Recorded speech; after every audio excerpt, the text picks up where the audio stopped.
Hello guys, welcome back. आज के video में यूपी टीजीटी पीजीटी से रिलेटेड ग्रामर का पार्ट हम डिस्कस करेंगे, इंग्लिश ग्रामर, जिसमें जो इम्पोर्टेंट ग्रामर का पार्ट है फिगर ऑफ स्पीच, जो कि आपके एग्जाम में पूछा जाएगा, उससे रिलेटेड हमारा डिस्कशन होगा आज का।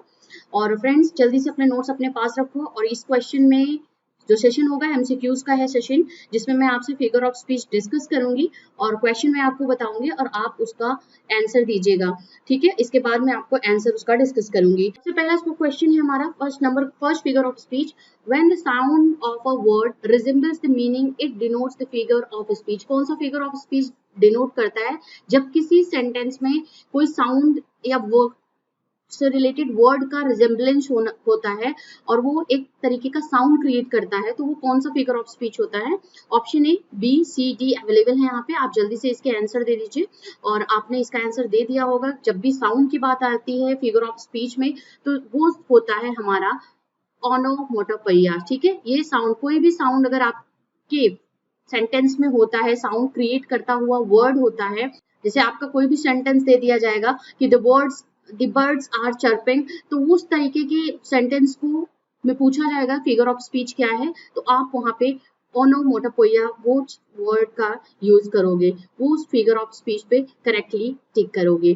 ठीक है, तो फर्स्ट क्वेश्चन का जो हमारा करेक्ट आंसर है, आप सभी ने करेक्टली अटेम्प्ट किया है इसको, और onomatopoeia is the correct answer. Number second we have here the repetition of a vowel sound in sequence of nearly words is called sequence। यहाँ पे देखिए repetition of vowel sounds की बात हो रही है, तो आपको इसका करेक्ट आंसर देना है rhyme, assonance, rhythm या caesura। कौन सा इसमें करेक्ट आंसर है? और repetition of vowel sound in a sequence of nearby words, जो nearby words होते हैं, जिन words एक दूसरे के पास आसपास होते हैं, उसमें आप vowel sound का अगर repetition देखते हो, तो वो जो करेक्ट फिगर ऑफ स्पीच होगा वो होगा हमारा ऑप्शन बी, एजोनेंस। ठीक है, ये हमारा करेक्ट आंसर है। नेक्स्ट क्वेश्चन है हमारा number 3, What is the name of the implied simile? Implied simile का नेम क्या है? किस नेम से हम जानते हैं implied simile को? अगर हम फिगर ऑफ स्पीच की बात करते हैं, मेटाफोर, हाइपरबोले, एपोस्ट्रोफी या नन ऑफ द अबव। और जो इसका करेक्ट आंसर फ्रेंड्स वो है ऑप्शन ए, मेटाफोर। मेटाफोर होता है कि जहां पे इस जो फिगर ऑफ स्पीच, इसमें दो ऑब्जेक्ट्स का कंपेयर किया जाता है और उनको एक समझा जाता है विदाउट यूजिंग एज और लाइक। एज और लाइक का यहाँ पे मैं मेंशन दे देती हूँ, एज एंड लाइक का इसमें कोई यूज नहीं होता है, जो भी होता है मेटाफर।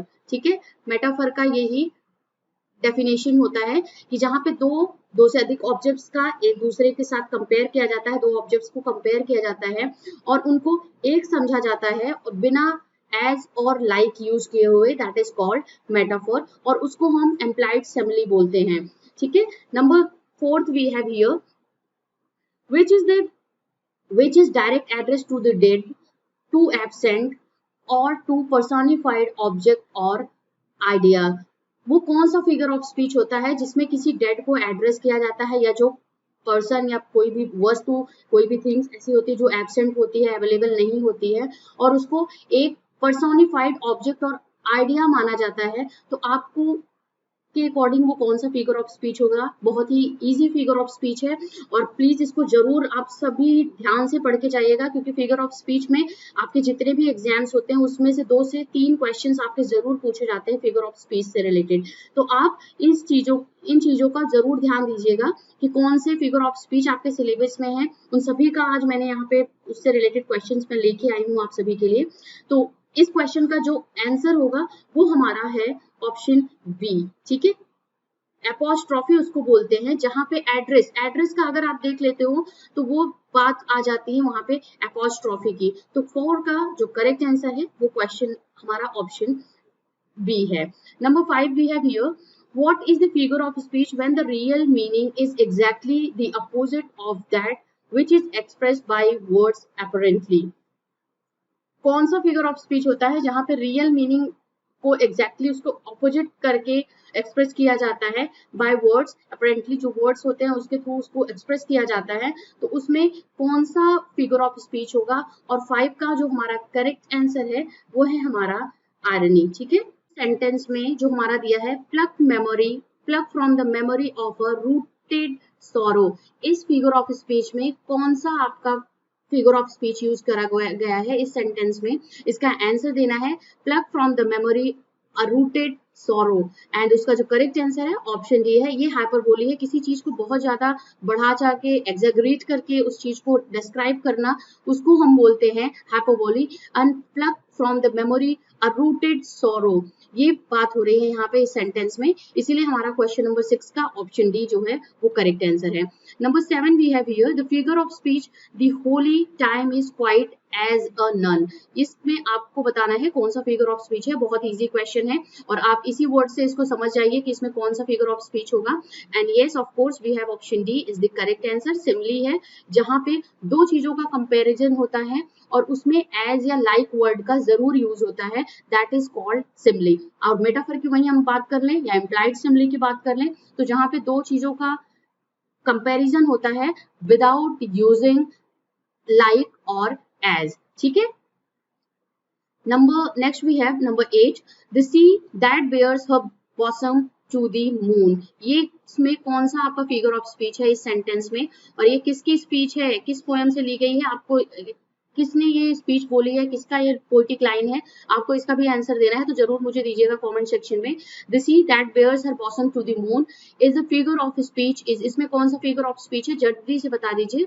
और ऑब्वियसली यहाँ पे हो रहा है पर्सोनिफाई किया जा रहा है किसी चीज को, किसी नॉन लिविंग थिंग्स में उसको लिविंग थिंग्स समझा जा रहा है, उसमें ऑब्जेक्टिफाई किया जा रहा है, तो आपको इसका जो करेक्ट आंसर है वो है हमारा ऑप्शन बी पर्सोनिफिकेशन, ठीक है। पर्सोनिफिकेशन ये करेक्ट आंसर है, जिसमें जो है किसी लाइफलेस जो ऑब्जेक्ट्स होते हैं, एब्स्ट्रैक्ट आइडियाज होते हैं, उनको पर्सन या लिविंग थिंग्स समझा जाता है, दैट इज कॉल्ड पर्सोनिफिकेशन। जैसे सी होती है नॉन लिविंग थिंग्स है, but sea that bears her bosom to the moon, ये यहाँ पे इसको पर्सोनिफाई किया जा रहा है और इसको एक लिविंग ऑब्जेक्ट समझा जा रहा है।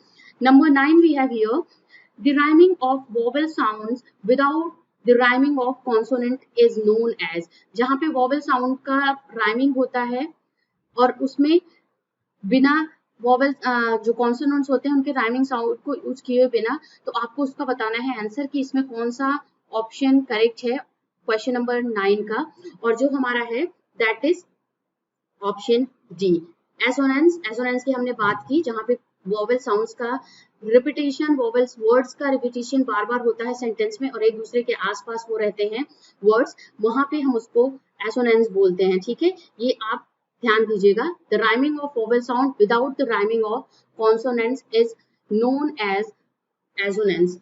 Number 10 we have here which figure of speech is used in the following line?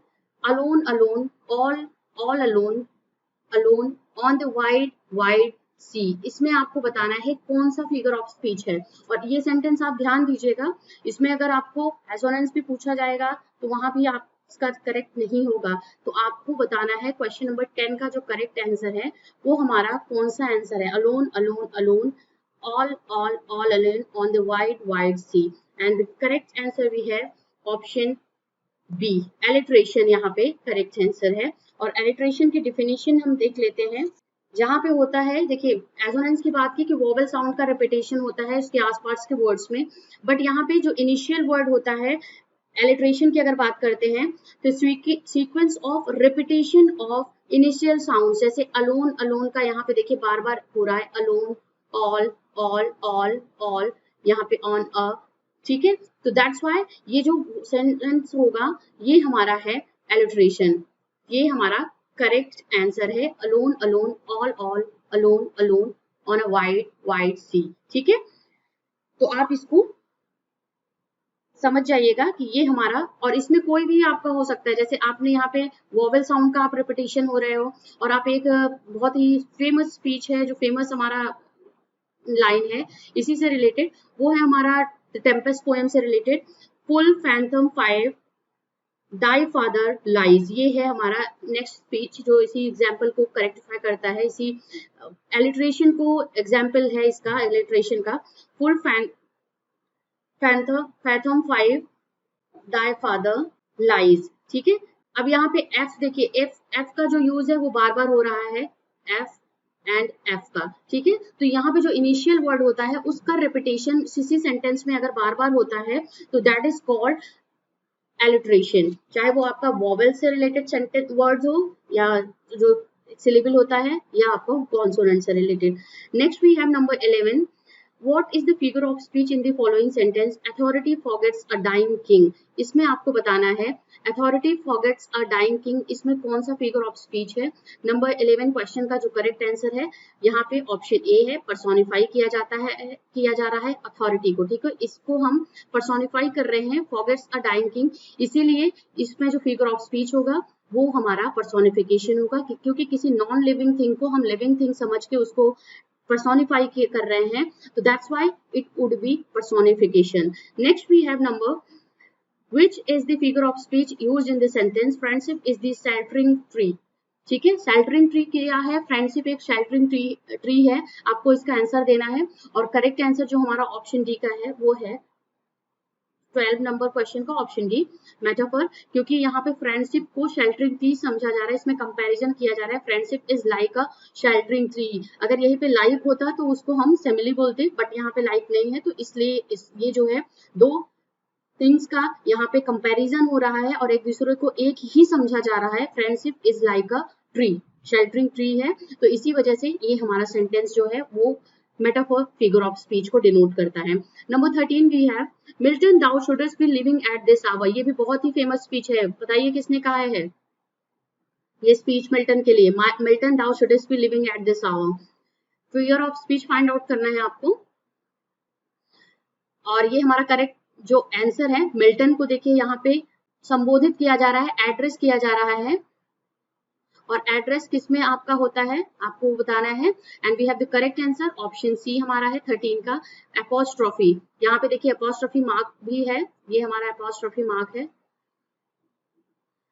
ठीक है, तो इसीलिए ये हमारा करेक्ट आंसर होगा, इसका जो फिगर ऑफ स्पीच है एपोस्ट्रोफी है, और Milton thou shouldst be living at this hour, ये मिल्टन की के लिए वर्ड्सवर्थ ने बोला है ऑन मिल्टन, ये उनका वर्क था, पोएम थी, उसी में ये स्पीच बोली है वर्ड्सवर्थ ने। नेक्स्ट भी है नंबर 14, और नंबर 14 का जो हम इसमें पॉइंट आउट कर लेते हैं कौन सा फिगर ऑफ स्पीच है, लाइंस आप देख लीजिए, the Plowman homeward plots his very way, ये आपको बताना है, point out the figure of speech, और ये बहुत बारी एग्जाम में पूछा जा रहा है, तो सो ये बहुत ही इंपॉर्टेंट फिगर ऑफ स्पीच है, आप इसको जरूर नोट डाउन कर लीजिएगा, इसका डेफिनेशन मैं आपको जरूर बता दूंगी अभी। तो the plowman homeward plots his weary way. The correct answer we have here, that is option B, transferred epithet, ये correct answer है। This is the figure of speech used in this line. Next we have here number 15. Choose the correct figure of speech in the following sentence. The camel is the ship of desert, and the correct answer we have here option A. 15 का जो हमारा correct answer है, जो ship है, जो camel है उसको desert का शिप बोलते हैं, इसको कंपेयर किया जा रहा है और एक ही चीज मानी जा रही है कि ship is like a, camel is like a ship of desert, और ये लाइक ना हो यूज हो करके यहाँ पे सीधा इसको डायरेक्टली कंपेयर किया जा रहा है दूसरे वर्ड्स के साथ, और दूसरे को एक ही वर्ड समझा जा रहा है, the camel is a this ship of desert, तो यहाँ पे मेटाफर सेंटेंस हमारा मेटाफर फिगर ऑफ स्पीच सही होगा। 16 we have choose the correct figure of speech in the following sentence, the quality of mercy is not strength, it drop as the gentle rain from heaven, ये जो poetic lines हैं ये the Merchant of Venice play से लिया गया है, जो mercy की एक उसमें कोटिंग लाइंस होती हैं जो पोर्शिया बोलती है इस प्ले में, द मर्चेंट ऑफ वेनिस में, तो वहां पे आपको बताना है कि इसमें कौन सा फिगर ऑफ स्पीच है, तो quality of mercy is not strained, it dropped as the gentle rain from heaven, और करेक्ट आंसर जो हमारा है वो ऑप्शन डी है, सिमली है, बिकॉज यहाँ पे एज का यूज हुआ है इस सेंटेंस में, that's why option D would be the correct answer. Number 17 we have choose the correct figure of speech in the following sentence, following line, like a patient enthronized upon a table, ये कौन सा आपको बताना है, ये कौन सी poem की line है और किसने लिखी हुई है, जल्दी से बता दीजिए, इसका आंसर दे दीजिए। देखिए इसमें आपको एक तरीके से आपका लिटरेचर का पार्ट भी कवर हो रहा है, क्योंकि जो मैक्सिमम यहाँ पे लाइंस हैं वो आपके लिटरेचर पार्ट से ही ली गई हैं। ऐसे ही आपका ग्रामर के साथ लिटरेचर भी साथ ही साथ प्रिपेयर हो रहा है। तो आपको ये बताना है ये लाइन्स किस पोयम से, किस राइटर ने इसको लिखा है, किस पोएट ने इसको लिखा है इस लाइन को। और इसका चलिए आंसर भी दे दीजिए आप। Like a patient etherised upon a table and the correct answer we have 17 का वो है हमारा ऑप्शन बी, क्योंकि लाइक वर्ड का यूज हुआ है इसीलिए ये हमारा होगा सिमले। ठीक है, नंबर 18 और इसका चलिए मैं ही आंसर आपको दे देती हूँ। ये है टी.एस. इलियट की लाइन, इसको लिखा है love song of J. Alfred Crawford. ठीक है, ये लाइन्स है इस पोयम से जो कि टी.एस. इलियट ने कंपोज की हुई है, और ये इसी लाइन में इस लाइन का डिस्क्रिप्शन है इसी पोयम में। Number 18 we have here the figure of speech is he is too fond of red tape. He is too fond of red tape, ये किसका आपको बताना है। And we have to correct answer that is metonymy is the correct answer. Metonymy इसका correct answer है। और metonymy क्या होता है, जब किसी चीज को हम एक्सप्रेस करने के लिए उसके लिए एक सर्टेन वर्ड का यूज होता है, किसी एक चीज को एक्सप्लेन करने के लिए, then that is called red tape, that is called metonymy. जैसे हम रेड टेप का यहाँ पे जो मीनिंग होगा इस सेंटेंस में, इसकी मैं बात कर लेती हूँ। ये हमारा है ब्यूरोक्रेसी से रिलेटेड। ठीक है, ब्यूरोक्रेसी से रिलेटेड है। तो जब कोई वर्ड किसी एक चीज को डिजाइन करने के लिए बनाया जाता है, किसी चीज को एक्सप्लेन करने के लिए बनाया जाता है, किसी वर्ड स्पेसिफिक वर्ड का यूज होता है, तो उसको हम मेटोनोमी बोलते हैं। जैसे हम क्राउन का यूज कर सकते हैं, क्राउन का किसी किंग या क्वीन को डिनोट करने के लिए हम बोलते हैं। इसके साथ साथ हम जैसे है हमारा कि इंडियन क्रिकेट टीम की बात करें तो इंडियन प्लेयर को वो डिनोट करता है, या इंडिया की बात करें, India one the match one the cricket match against England, तो इंडिया मींस होगा कि इंडियन क्रिकेट टीम के प्लेयर्स ने मैच जीता है। तो दैट्स व्हाई यहाँ पे जो वर्ड होता है he is too fond of red tape means वो गवर्नमेंट सिस्टम या ब्यूरोक्रेसी का बहुत बड़ा शौकीन है। उस means he is very much incline towards that, बहुत ही ज्यादा उसको फॉन्ड ऑफ है, बहुत ही ज्यादा शौकीन है उस चीज का। तो इसीलिए यहाँ पे जो सेंटेंस या ये सेंटेंस है ये हमारा मेटोनमी फिगर ऑफ स्पीच को डिनोट करता है। Next we have number 19 we have here a figure of speech which qualifies adjective is something transferred from a person to a thing or from a word to another which it does not strictly belong। ये हमारा आ गया, अभी हमने इस sentence की बात की, इस फिगर ऑफ स्पीच की बात की थी। तो यहाँ पे जैसे ट्रांसफर्ड वर्ड है तो आप समझ जाओ कि ये हमारा जो फिगर ऑफ स्पीच है वो ट्रांसफर्ड एपिथेट है। और इसमें क्या हो रहा है, क्वालिफाई ऑब्जेक्ट जो होता है वो किसी चीज पे ट्रांसफर हो जाता है from a person to a thing, एक पर्सन से किसी चीज में, किसी थिंग वस्तु में ट्रांसफर होता है, from a word to another word to which it does not strictly belong, जिससे ये वर्ड जो होता है वो बिलोंग नहीं करता है, बस वो चीज जो होती है वो किसी पर्सन की जो एडजेक्टिव होता है वो किसी वस्तु में ट्रांसफर्ड होकर के वो उसको डिनोट करता है, बट वो उससे बिलोंग नहीं करता है, कहीं भी इसका मेलजोल नहीं होता है, then that is called transferred epithet. अभी हमने उसकी बात की, वो एग्जाम्पल आप सभी ने पढ़ा इसके पहले जो क्वेश्चंस थे। नंबर 20 भी है, name the figure of speech used in the line just for a handful of silver he left अस। ये कौन सा फिगर ऑफ स्पीच है इसको बताना है, और ये कौन सा पोएटिक लाइन है, किसने लिखा है, किसके लिए, आपको इसका भी आंसर देना है क्योंकि ये हमारा लिटरेचर से रिलेटेड है। तो आपको बताना है, जल्दी से बता दीजिए। Just for a handful of silver he left अस, ये किस पोएट के लिए लिखा हुआ है और किस पोयम में लिखा हुआ है। ठीक है, आपको इसका आंसर देना है। तब तक हम इसके फिगर ऑफ स्पीच की बात कर लेते हैं।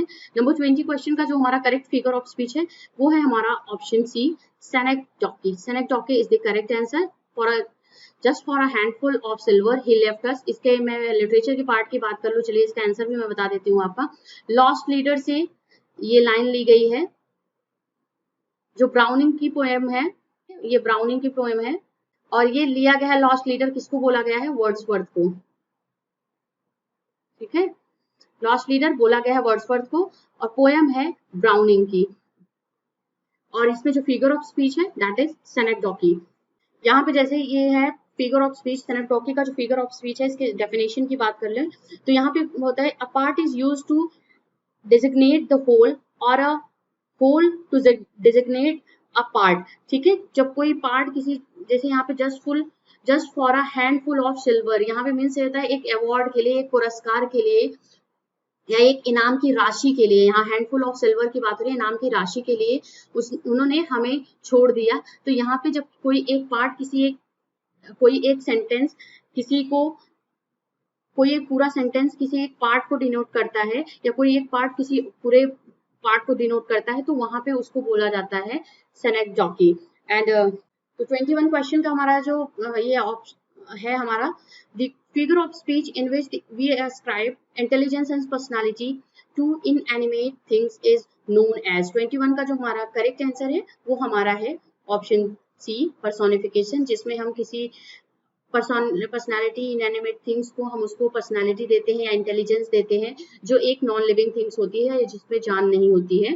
And 22nd we have here figure of speech, आपको बताना है इस लाइन में, O world, O life, O time, O Julius Caesar, thou art mighty yet. आपको बताना है इसमें कौन सा फिगर ऑफ स्पीच है। 22nd का जो हमारा करेक्ट आंसर है अपॉस्ट्रोफी है, क्योंकि आप फिगर ऑफ स्पीच में देख रहे हैं ओ लाइफ, ओ वर्ड, इन सबको हम एड्रेस कर रहे हैं। और यहाँ पे बताया है वो टाइम जो जिसमें लाइफ नहीं होती उसको हम एड्रेस कर रहे हैं। इसके साथ साथ यहाँ पे अपॉस्ट्रोफी मार्क का भी है, मार्क भी डिस्क्राइब किया गया है, दैट्स व्हाई ये जो करेक्ट आंसर है वो अपॉस्ट्रोफी है। 23rd we have this figure of speech is used in this line, even thus last night and now might more I lay and could win thee sleep by and steal. ये कौन सा है आपका figure of speech है, इसका correct answer आपको बताना है। और 23 का जो हमारा करेक्ट आंसर है वो है हमारा ऑप्शन बी, अपॉस्ट्रोफी। ठीक है, यहाँ पे आपको इसका आंसर देना है अपॉस्ट्रोफी है। और आप इसको समझ चुके होंगे अपॉस्ट्रोफी क्यों है, क्योंकि यहाँ पे एड्रेस का मार्क भी है अपॉस्ट्रोफी का। और 24 भी है पन इज, पन क्या होता है आपको इसका आंसर देना है। And we have the correct answer, option C हमारा जो है वो करेक्ट आंसर है। अ प्ले ऑन वर्ड्स, ये हमारा करेक्ट आंसर है। और इसका एग्जाम्पल हम देख लेते हैं, व्हाट इज पन, पन को किस तरीके से हम जस्टिफाई करते हैं। इसमें होता है कि वर्ड का इस तरीके से यूज होता है कि वो एक तरीके की आर्टिस्टिक ब्यूटी क्रिएट कर सके और एक तरीके का थोड़ा सा आपको एंजॉयमेंट दे सके, इस तरीके के वर्ड्स को यूज करा जाता है इसमें। टू और more different meanings, each of them benefit the situation and create poetic beauty in the expression।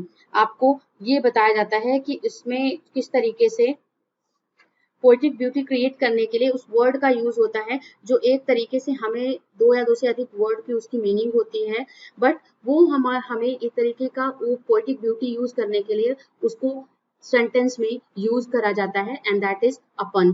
Pen a play on words, और इसका एग्जाम्पल है is life worth living, is life worth living, it depends upon the liver. ये हमारा sentence जो है, ये हम जो यूज हो रहा है इसमें हम पन का यूज कर रहे हैं, क्योंकि ये लीवर के ऊपर है। इज लाइफ यहाँ पे है is life worth living, it depends upon the liver. ये हमारा करेक्ट आंसर जो इस क्वेश्चन के अकॉर्डिंग है कि पन क्या होता है, प्ले ऑन वर्ड है, तो उसका एग्जाम्पल मैंने आप सभी से डिस्कस किया। 25th we have here the occurrence of same letters or a sound the beginning or adjacent words। जो आपके पास के वर्ड्स होते हैं कि बिगिनिंग में जो लेटर साउंड्स का यूज होता है, सेम और लेटर और साउंड्स का यूज होता है, तो उसे हम क्या कहते हैं। 25 के अकॉर्डिंग जो होगा वो हमारा करेक्ट आंसर एसोनेंस होगा, क्योंकि सेम लेटर्स और सेम साउंड्स का अगर वोवेल साउंड हो बट सेम लेटर का यूज हो रहा है बार बार, तो that would be called beginning and adjacent of the sentence, that would be the assonance। Next we have here 26 says knowledge is proud that it knows so much, wisdom is humble that it knows no more। इस sentence में कौन सा figure of speech है। और 22nd का जो हमारा correct 26 का जो करेक्ट आंसर है वो पर्सोनिफिकेशन है। Knowledge is proud that it knows so much। Knowledge को देखिए, यहाँ पे नॉलेज नॉन लिविंग थिंग्स है जिसको हम देख नहीं सकते नॉलेज को, बट इसको ये बोला जा रहा है कि इसको एक बनाया जा रहा है, इंसान की तरीके से बिहेव किया जा रहा है। और विजडम को भी हम देख नहीं सकते, जिसको हम सिर्फ समझ सकते हैं, इसको हम नहीं देख सकते तो वहां पे भी अम्बल इसको बोला गया है। और इट नोज नो मोर, उसको भी एक इंसान की तरह या लिविंग थिंग की तरह बिहेव कराया जा रहा है। तो यहाँ पे जो हमारा करेक्ट आंसर होगा वो हमारा पर्सोनिफिकेशन होगा। 27 we have here, scepter and crown must tumble down, and is the dust be equal made with the poor, crooked, sin and spade। ये हमारा कौन सा करेक्ट आंसर है इस फिगर ऑफ स्पीच में आपको बताना है। और जो करेक्ट आंसर हमारा है इसका वो है हमारा ऑप्शन 27 का जो करेक्ट आंसर है ऑप्शन बी है हमारा। मेटोनमी है जहां पे किसी एक सेंटेंस को, एक वर्ड को किसी एक रेफर करने के लिए बोलते हैं, किसी एक पूरी मीनिंग को बोलते हैं, किसी के लिए बोला जाता है। तो यहाँ पे क्राउन एंड स्पेक्टर ये बोला जा रहा है, तो that would be metonymy.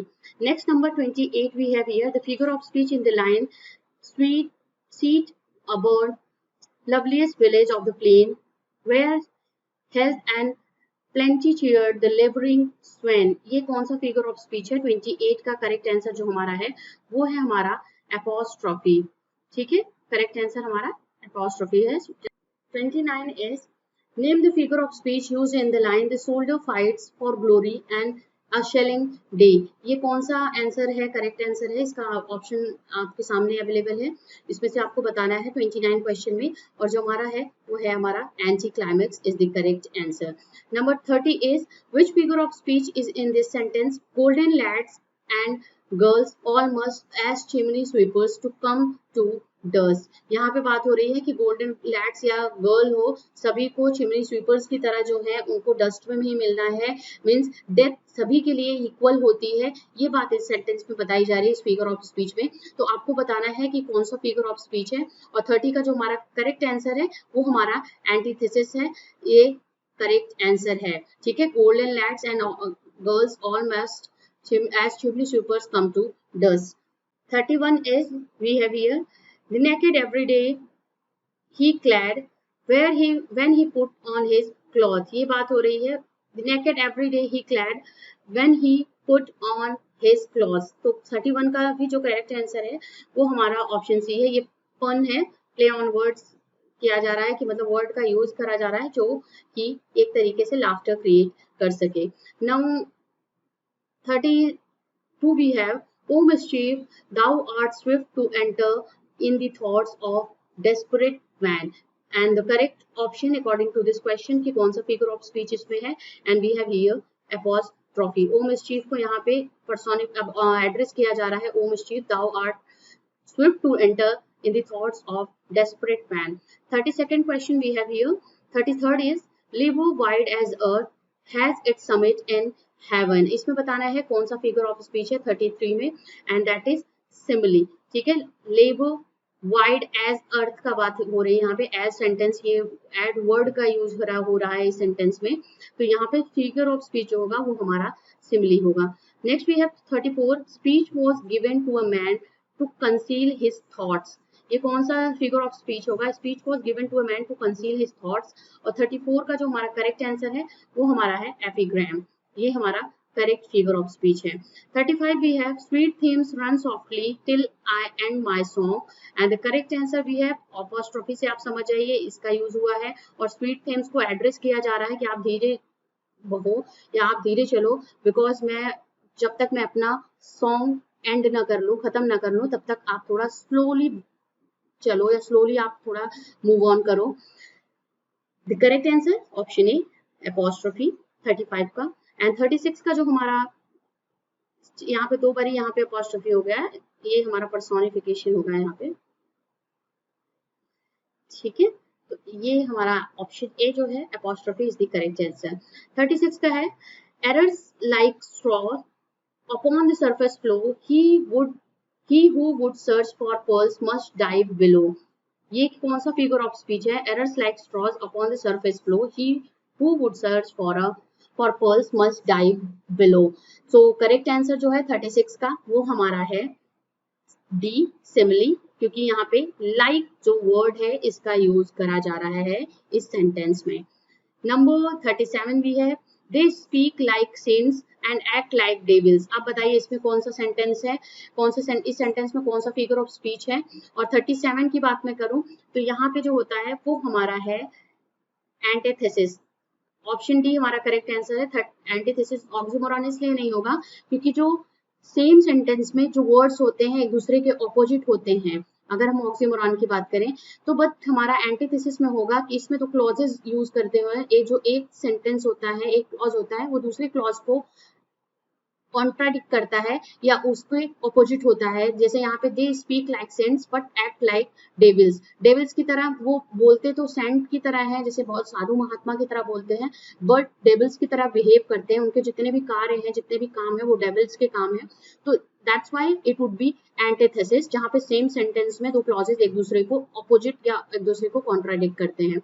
Number 38 we have youth is full of pleasure, age is full of care. कौन सा इसमें फिगर ऑफ स्पीच होगा? अब ये देखिए बहुत ही इंपॉर्टेंट क्वेश्चन है, 38 क्वेश्चन है और ये भी हमारा हो गया antithesis. As is youth is full of pleasure, age is full of care.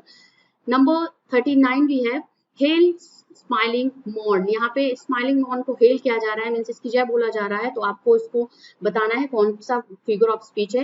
यहाँ पे हमारा एपोस्ट्रोफी का यूज हुआ है तो आप मार्क का यूज हुआ है, तो ऑप्शन बी हमारा करेक्ट आंसर होगा 39 का। 40 क्वेश्चन की बात कर लेते हैं और this is the last question of the today's video. जो फिगर ऑफ स्पीच आज हम वीडियो में डिस्कस कर रहे हैं, What is the figure of speech used in the line all the perfumes of Arabia cannot sweeten this little hand? इसमें कौन सा फिगर ऑफ स्पीच है और कौन सा ये कहाँ से ली गई है लाइन, तो आपको बताना है इसका भी आंसर। और इसमें जो करेक्ट आंसर है and we have here option B hyperbole. और ये जो लाइन ली गई है ये मैकबेथ प्ले से ली गई है, ठीक है, मैकबेथ प्ले की लाइन है। सो फ्रेंड्स, यहाँ पे हमने कुछ important figure of speech discuss किए जो कि आपके यूपीटीजीटी एंड पीजीटी दोनों एग्जाम के लिए बहुत ही इंपॉर्टेंट है। इंग्लिश लिटरेचर की आप प्रिपरेशन कर रहे हो तो मिलते हैं नेक्स्ट वीडियो में। Till then keep watching and keep learning. आप दूसरे वीडियोस को जरूर चेक कर लीजिएगा जो इस चैनल पे अपलोडेड है, जो आपको आई बटन पे इसके साथ साथ एंड स्क्रीन पे दिख रहे हैं, इनको आप जरूर चेक कर लीजिए।